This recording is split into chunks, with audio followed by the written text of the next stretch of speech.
Hello Rim Pros crowd, it's mid-November and we've had some light frost, so it's time to trim off your asparagus ferns, and don't put them in your compost pile. Get rid of them because there always are some insect eggs that might be an issue.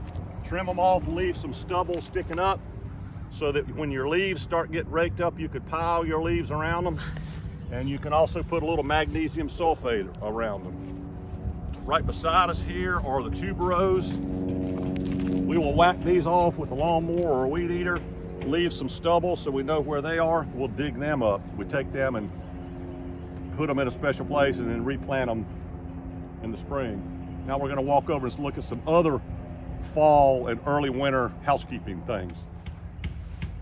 Blackberries and raspberries should be pruned some in the winter. It's about time now.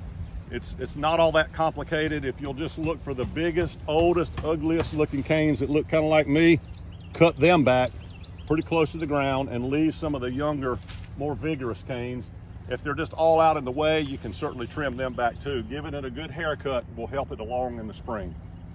One more thing about the blackberries is there's still time to take some of the most tender leaves and make blackberry leaf tea out of them. Just use them like fresh tea bags. It's time to cut peonies back. They're perennials.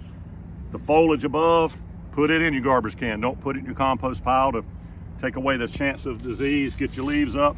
And again, leave the stubble so you can pile some leaves around them for when you're raking leaves. Mid-November is a great time to plant some of your perennials that are appropriate for this time of year. These are the plugs that we have in the greenhouse. We still got a few left. We put this mesh out. It helps to space everything. Ruth will get the last of these planted. We'll water them in, and magically they grow mostly underground during the fall and the winter, and in the spring they'll be glorious.